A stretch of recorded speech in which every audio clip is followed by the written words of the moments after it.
میرے قریبی رشتہ دار نے بچہ پیدا ہونے کی خوشی میں ایک تقریب رکھی۔ دعوت نامہ دیکھتے ہی من میں خیال آیا کہ اگر آدمی امیر ہو تو کوئی بھی تقریب بنا لیتا ہے، کوئی بھی نئی رسم و رواج پیدا کر لیتا ہے، پھر چاہے مذہب سے اس کا تعلق ہو یا نہ ہو۔ میں شرکت کے لیے تقریب میں پہنچ گیا۔ بہت ہی شاندار ماحول تھا، ہر طرف رنگ برنگے کمکمے روشن تھے، انواع و اقسام کے لذیذ کھانوں کی خوشبو سے پورا ماحول مہک رہا تھا۔ گرمی کا موسم ہونے کے باوجود شامیانے میں پر لطف ٹھنڈک محسوس ہو رہی تھی۔ شامیانے میں بڑے بڑے واٹر کولر چل رہے تھے جس کے پانی میں عطر ملایا گیا تھا۔ ہر طرف خوشی کا ماحول تھا، کہکے گونج رہے تھے، دھیمی آواز میں موسیقی چل رہی تھی اور لوگ لذیذ کھانوں کا مزہ لے رہے تھے۔ ہر فرد اپنی مستی میں مست تھا، ہر کوئی سرور و مسرت کے کیف میں ڈوبا ہوا تھا۔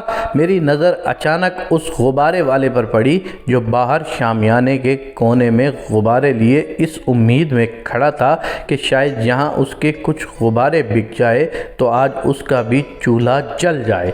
میری نظر بار بار اس کے چہرے پر ٹک جاتی، عجیب آس و امید تھی، یا جیسے سوچ رہا ہو کہ کیا ہمارے نصیب میں یہ سب کچھ ہو سکتا ہے، کیا ہمارے بچوں کے نصیب ایسے ہو سکتے ہیں۔ اس کے چہرے کے اتار چڑھاؤ سے یہ سب ظاہر ہو رہا تھا۔ وہ بار بار للچائی نظروں سے ان لذیذ کھانوں کو دیکھ رہا تھا، کبھی کھانا تقسیم کرنے والے لڑکوں کی طرف حسرت بھری نگاہوں سے دیکھ رہا تھا۔ میری نظریں اسی غبارے والے پر جیسے جم سی گئیں۔ اچانک ایک صاحب اس غبارے والے کے پاس پہنچے اور اسے وہاں سے جانے کے لیے کہنے لگے اور بہت ہی سخت لہجہ اختیار کیے ہوئے تھے، اس غریب کو ڈانٹ رہے تھے۔ اس غریب کی آنکھوں میں آنسو آ گئے، پھر مجھ سے رہا نہیں گیا۔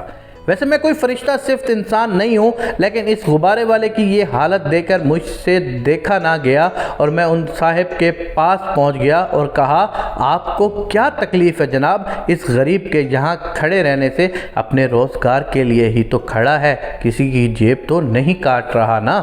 وہ صاحب کہنے لگے، جناب ایسے لوگوں کا کیا بھروسہ، میرے برداشت سے باہر ہو گیا اور میں بہت ہی اونچی آواز میں ان صاحب پر بڑس پڑا۔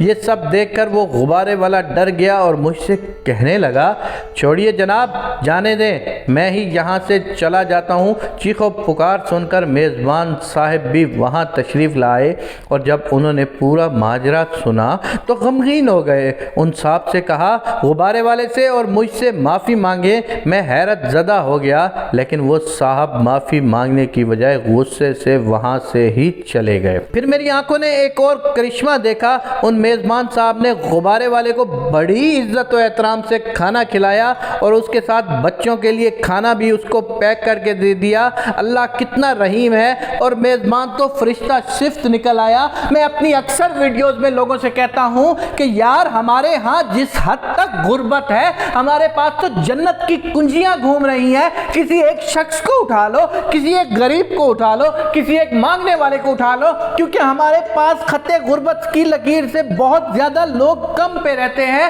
تم کسی ایک کو اٹھا لو، اس کی خدمت کرنا شروع کر دو، خدا کی قسم جنت اسی کا نام ہی تو ہے، اور جنت میں ہے کیا؟